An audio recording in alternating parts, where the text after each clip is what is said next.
It's time for another podcast by George. Straight talk, straight from the heartland. Now, here's George. Hello, hi, how are you? Welcome back into another podcast by George. Well, it's time that we got Laura Belin back on Podcast by George. She's been reporting on a lot of the news that's really important in Iowa right now, and she's actually been a part of it here. We'll get into that, because I know she'd rather report on it than talk about her role in it, but it's significant, and we want to talk about that today with a lot of other things. And for folks that may not know, and I want them to know, Laura Belin is the leading author and publisher of Bleeding Heartland, a community blog. She's one of Iowa's hardest working, muckraking reporters, and she's a friend of Podcast by George.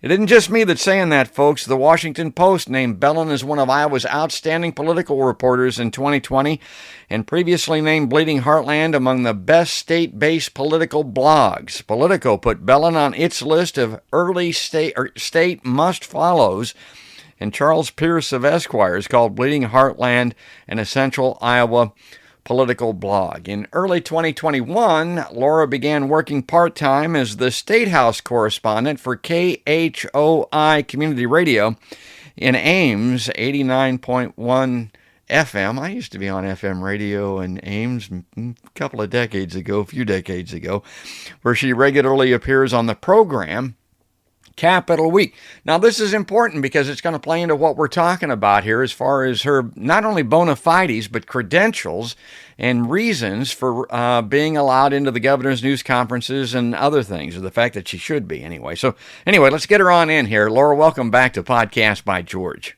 Thanks for having me, George. Let's cover that. We had Randy Evans on with the Iowa Freedom of Information Council here just recently talking about what you have been talking about for a long time, and that's the fact that reporters like yourself are being stonewalled. You're not being allowed access to these public records. They're very slow in coming out, and oddly enough, it kind of came to a crescendo here with the involvement of a newspaper group out of Salt Lake City. Yes, the Salt Lake Tribune's publisher, who is a very wealthy person, Paul Huntsman, he created a separate organization to dig into public records related to all of these state contracts, testing programs that were created through no-bid contracts. So the first one was in Test Utah. It involved Utah-based companies, and then Iowa and Nebraska and Tennessee later signed no-bid contracts for very similar programs. So they've filed numerous public records requests in all of those states, also some in Florida, because apparently Florida picked up some of the components of that Test Iowa, Test Utah. And so they have money. You know, it's very frustrating when you're seeking public documents. Sometimes the Iowa Department of Public Health will come back and say that'll cost you $5,000 or $8,000. I mean, most reporters and news organizations don't have that kind of money, but this group in Salt Lake City have very deep pockets. So they've been seeking records related to the Test Iowa program, emails, about a year's worth of emails. So I'm sure it's a pretty voluminous records request. And after about 4 months of I was reading their court filing and laughing, because this is an experience I'm very familiar with, where the spokesperson for the Iowa Department of Public Health says, I think we're just about to release the records. We're probably going to have those in a few days. And then you don't get anything. And weeks later, you email, what's going on with my records request? So in any case, they filed this lawsuit at the end of July, and we'll see where it goes. The state has not commented on it. They often don't comment on pending litigation. So that part of it wasn't too surprising. But I've been told that these public records lawsuits can move more quickly through the court system than regular litigation. You know, that can take years sometimes if you sue the state. But I've been told that sometimes the public records cases, they're more straightforward because it's just a question of fact. Have they provided the records or not provided the records? Well, you could ask yourself, why is Salt Lake City, why is this newspaper guy out there, the man with the deep pockets, why is he interested in this? Well, Iowa's gotten some strange connections recently. We talked about that situation down in Texas with the border down there, and what is Iowa doing involved in that? Well, the state of Iowa has a peculiar connection to private corporations in Utah. That's right. And that's the genesis of this whole project that the publisher of the Salt Lake Tribune, well, I guess technically now he's the board chair because they converted to nonprofit status. But Paul Huntsman created this nonprofit because he suspected that the COVID-19 pandemic was used as cover to enrich private companies, and that the states, including Utah, were awarding no-bid contracts. And the Salt Lake Tribune did some great reporting last year about the Test Utah program. And there were a lot of questions about the accuracy of the test, the sensitivity of the test. They got the machinery that they were using for the Test Utah test validated at a lab that wasn't like a federally certified lab. And at some point last summer, the director of what would be the equivalent of Utah's state hygienic laboratory was replaced. And so there were a lot of questions. And in Iowa, we don't even have that data because they refuse to segregate the Test Iowa data from the other COVID-19 testing results. So we don't know if they would find the same thing. But there were some indications in Utah and Nebraska that tests that were being processed through this Test Utah, Test Nebraska program were coming back with a lower positivity rate than other kinds of COVID-19 tests that people were getting at other healthcare facilities. So that would be a big concern if this Test Iowa was a big part of our COVID response. And if it turns out that maybe these test kits that were being used weren't the most accurate, that would be very important. So, I mean, that's one of many angles that he's looking at. But the reason why he's chosen to focus on this constellation of testing programs created by no-bid contracts is that he suspects that there was an abuse of power and that the state's resources were used to promote and enrich private business people. Well, I want you to talk a little bit, Laura, about an angle. I just saw or heard an interview with you on Iowa Public Radio, and I guess maybe I knew, but I really wasn't thinking. I mean, this is really important, and it is, and you've been doing this for a while. If you're posing questions about programs and issues like this of our state government, and they're responding in a timely manner and giving you what you're asking for, no problem. But when they don't do that, which is the case, I mean, I don't think anybody would deny that these records are not being made available on many issues, then it's absolutely critical that you be able to get them through these requests, or the rest of us don't know what the hell's going on. And the big difference is the change between today and the issues that confront us and the fact that the information is being concealed or withheld, which it wasn't so much, back in the day. Yes. And this was Iowa Public Radio's River to River program on July 24th, I think. It's still available on their website, IPR's website, under podcasts. So Clark Kaufman of Iowa Capital Dispatch and I have both filed complaints with the Iowa Public Information Board related to the Iowa Department of Public Health's handling of our records requests. But we've also both had trouble. We haven't received any records from the governor's office. The last time I received public records from the governor's office was in February 2020, so before the pandemic. I have 10 records requests outstanding from the last 17 months. And some of them are over a year old now. So, and it's just, there's no reason. They haven't expressly denied. They haven't said we're withholding those records because they're confidential under this or that part of Iowa code. They just have refused to acknowledge the request. And that's been happening to other reporters as well. But Clark made an important point. He's been at this for 30 years and covered a number of administrations. And he said, part of the problem is that we're forced to file so many more public records requests because they won't answer routine questions. And an example of that was something I reported last week. There were 2 agency directors who did not get confirmed by the Iowa Senate this year during the legislative session. The governor withdrew their nominations so that they wouldn't be actually voted down. She just pulled it so their nominations were never brought to the floor. And in an ideal world, I would have just been able to ask the governor's office, hey, what's going on with these agency directors? I saw that they weren't confirmed. But because they don't answer any questions, I had to file records requests with the Department of Administrative Services and the Department of Management. And then I had to wait 6 weeks. And then after 4 p.m. on a Friday, I get, files, zip files that contain hundreds of PDF documents. So I have to look through all those. And then I was able to learn that the governor withdrew the nominations, but then 2 days later, which was right after the legislators adjourned and went home for the year, she said, well, I'm rejecting your resignations and I'm just going to keep you on and we're going to submit your names again to the Iowa Senate next year. So, I mean, that's pretty newsworthy. These are important agencies that handle human resources for state government and the budget planning for state government. And that was never announced by the governor's office. And so it was something I had to file a public records request and then go through this long process. And then, I don't get follow-up questions answered either. So that's the bind that they put us in. And on any given day, there are 10 stories I could be writing about state government, and a lot of them would be less frustrating than some of these ones where I can't get answers, right? So I think that's part of the whole plan, to frustrate reporters and make it hard to get information. And, I've had stories. I mean, I was on a few weeks ago, you had me on to talk about a story related to the Office of Chief Information Officer purchasing technology equipment for the governor's office. And I sent 14 different inquiries prior to publication to try to get some kind of comment and answer. I couldn't get anything. So that's, for some news organizations, they would just give up and say, well, we can't confirm or we can't clarify this information. We're just not going to cover it. So it's very time consuming. And I think that that's part of the overall strategy. They just want to make it difficult to report on what state government is doing.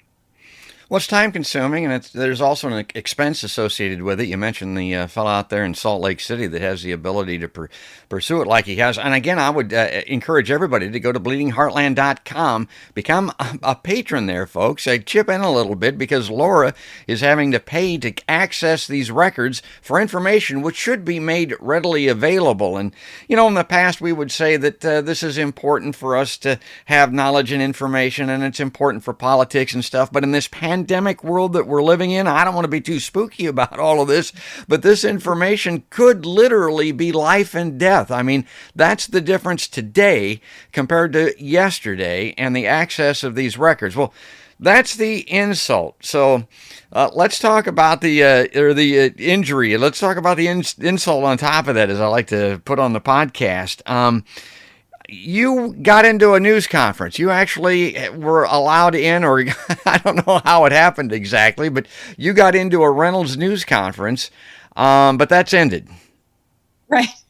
So the long story is, and in 2019, I applied for credentials in the Iowa House and Senate. And I was turned down in the Iowa House, and I applied for credentials with the governor's office, and I was told, we don't credential media, but we rely on the Iowa House and Senate to determine who's credentialed, which was news to me. And this policy doesn't exist in the governor's office. They've never had this policy, and they've never restricted access to her events to reporters who are credentialed in the Iowa House. The governor goes all over the state, does public events, and reporters from news outlets all over the state cover her events without being credentialed in the Iowa House. So the policy doesn't really exist. Okay. But I was denied entry in January 2020. I tried to attend one of the governor's press conferences in her office suite.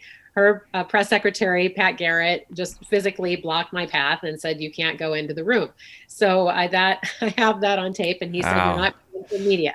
So then the pandemic happened, and she was having most of the press conferences last year. Many of them were telephonic, and reporters were calling in, and I wasn't able to get the call-in number to even be on the phone line for those press conferences, let alone be allowed to ask a question. And again, I was told it was because I'm not credentialed media, because I'm not credentialed in the Iowa House, even though any number of other reporters who weren't credentialed in the Iowa House were participating in those press conferences. So this year, late last year, I signed an employment agreement with KHOI Community Radio, a great radio station, by the way. Really, they do about half music, half talk format, and they have some syndicated national programs. Amy Goodman's politics program is a great one. Democracy Now! is what it's called. In any case, I've been doing a show called Capitol Week for about the last 6 months. So they broadcast it 7 p.m. on Mondays. They rebroadcast it at noon on Wednesdays. And so I am employed by a news organization. And that is what the Iowa House credentialing policy says. You have to be employed by a news organization, et cetera, et cetera. Now, I felt that my work for Bleeding Heartland already satisfied that criteria because Bleeding Heartland is an LLC and I am entitled to the proceeds and so on. But the Iowa House never acknowledged that. But in any case, I am employed by a news organization. There are lots of other radio reporters who are credentialed. So when KHOI's program director reached out to the Iowa House chief clerk late last year and said, we'd like an application for credentials because Laura Belin is going to be our State House reporter, the Iowa House chief clerk said, oh, hang on a second, we're not sure how we're going to be handling that. And then in early January, posted a letter on the website that said, we're not credentialing anyone for the 2021 legislative session due to the COVID-19 pandemic, which was a little bit ludicrous anyway. But and also, I forgot to mention, the Iowa Senate stopped credentialing reporters in January 2020 as well. So at this point, no one in the state of Iowa is credentialed in the Iowa House or the Iowa Senate. No one was credentialed this year. So I'm looking at this, I'm on equal footing to every other reporter who attends the governor's press conferences all the time. So I went to the governor's press conference, the last one she held in her office suite in June. I expected to be turned away.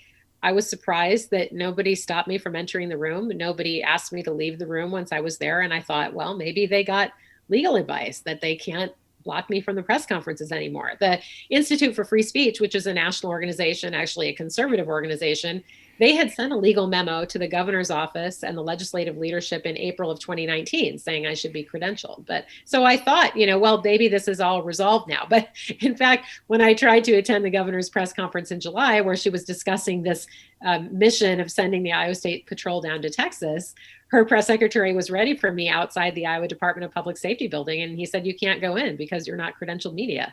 And I showed him, I had brought with me the letter from the Iowa House Chief Clerk that said no one is credentialed for the 2021 session. And also the letter signed by KHOI's program director confirming my employment with the radio station and saying that I'm covering state government for them.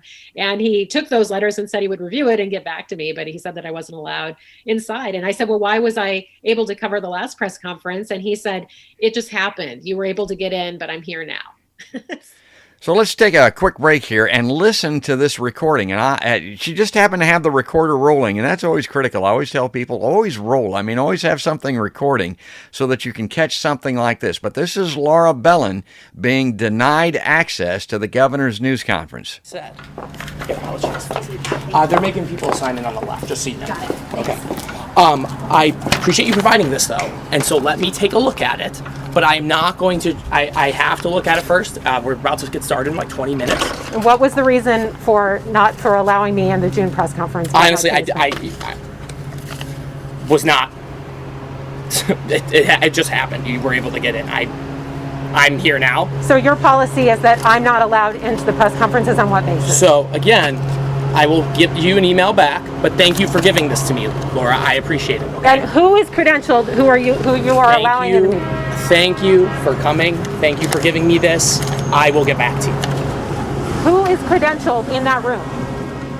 I gave you a name. Well, here's what I would say also when it comes to credentialing. The world has changed, and this is kind of the theme of this podcast, but the First Amendment grants every American basically the right to the ability to be a journalist. And in this virtual world that we live on, anybody that has access to YouTube or Facebook has a platform. We're all journalists. Now, not everybody can get into a governor's news conference just physically, obviously. What's that room like, Laura? Is there room to accommodate you? Well, there certainly was room in the governor's, the conference room. I didn't see the room that the governor's press conference was held in the Iowa Department of Public Safety, but from how it looked on video, there was plenty of room for all the reporters there.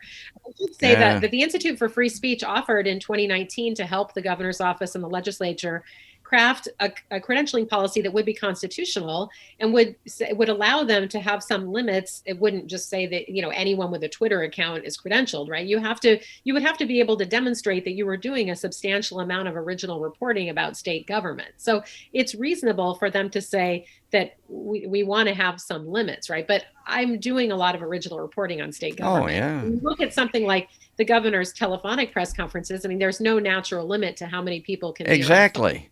I should be able to be involved in that. Anybody should be able to. Maybe they have to mute their microphone or something like that. But if they want to participate on a virtual and a Zoom call, as an example, 100 people could come on in Zoom. Yeah. That's right. And Art Cullen of the Storm Lake Times and I have talked about this. He's sort of opposed to the whole idea of credentialing as a matter of principle. I am too. Journalists aren't anything special. Journalists are just like regular people, and they shouldn't have any special privileges, and we shouldn't have the government involved in granting journalists special privileges. And I think there's a lot of merit to that view as well. And certainly with the public records law, I mean, journalists don't have any extra access to public information. Any citizen, you don't even have to be an Iowa resident, as we've seen with this attorney from Utah who's filed the lawsuit against the Iowa Department of Public Health. Everyone has the right to access public records in the state of Iowa. I do think that covering something like a governor's press conference, I mean, you couldn't just allow hundreds of people. Right. There's no capacity. So I think it's reasonable to have some kind of standard, but there are ways to construct those standards that are content neutral and viewpoint neutral. I mean, it's just clear that there's a viewpoint based restriction on my press freedom going on because plenty of other reporters have access to the governor's public events, and a lot of them are not credentialed in the Iowa legislature, and many of them are not even doing as much reporting on state government as I am. Yes. Well, and speaking of that, when it comes to state government, in Iowa, Laura is expert on the executive branch, the legislature, and also the judiciary. And this takes us to our final topic here, and we're running out of time, so we've got to cover it quickly. What's your understanding of the situation with school children? I mean, we're just a couple of weeks away from these kids going back to school here in the state of Iowa and mask mandates in the schools. Where's that at? Well, mask mandates in schools are illegal under the law that the legislature passed on the last day of the session, and the governor signed it after midnight on May 20th. It went into effect immediately. So schools cannot mandate masks. The Iowa Department of Public Health just issued new updated guidance for schools that came out on August 5th.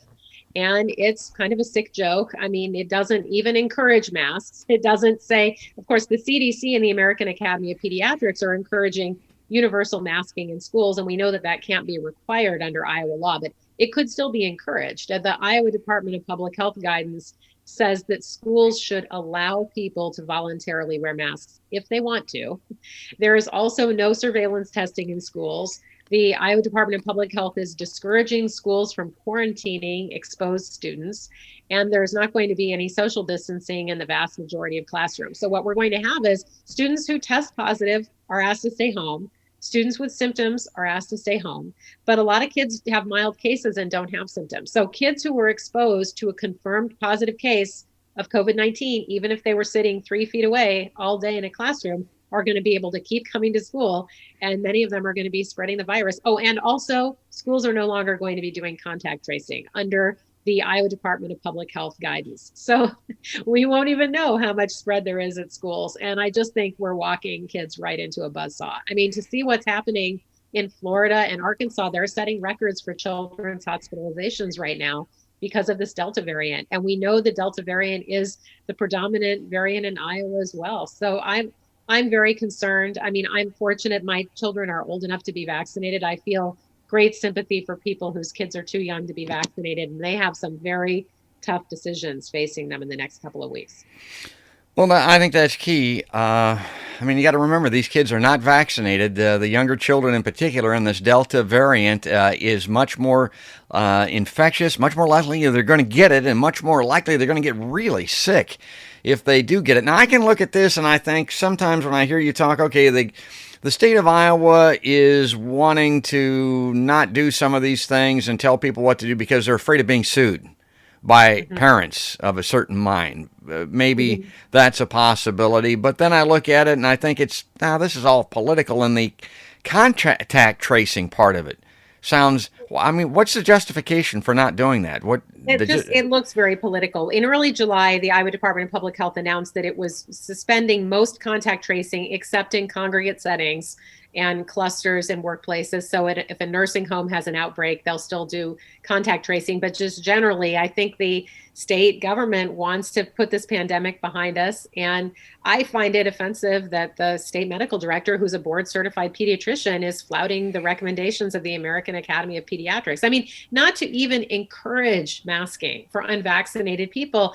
I just think that's terrible. And I think back, I think about this a lot because when I was in 5th grade, my mother was going through chemotherapy. And a lot of these kids, some may get severely ill, unfortunately, and hospitalized, but many of them will take the virus home to vulnerable family members who are immunosuppressed. And that's what worries me even more, is that the hospitalizations are about to skyrocket because the vaccination rates among Iowa adults are just not high enough right now. And this Delta variant, as you say, it is more infectious, and it does seem to be causing more severe illness in a larger percentage of people. Well, we are out of time. It goes by quickly. I'm going to put it up on the screen one more time. bleedingheartland.com. Go there, folks. Follow along. You'll get all this information in real time as Laura publishes. I try to catch up to it in a week or two, but you can be a part of it. You can support her efforts, and they need support right now in this post-pandemic or pandemic world that we're living in. Laura, thanks again for coming on Podcast by George. Oh, thanks, George. I always enjoy talking with you. And folks, if you like Podcast by George, we're available in a lot of places, and I don't need your support. I just need your time and your viewership. Just go to YouTube, subscribe, ring the notification bell, leave us a comment there, go to iTunes, do the same type of thing, subscribe there, leave us a comment, and of course, you can always follow along on Facebook and a lot of the political groups that carry Podcast by George. But that's going to do it. That's going to wrap it up. That's all there is, and there ain't no more. That's another Podcast by George.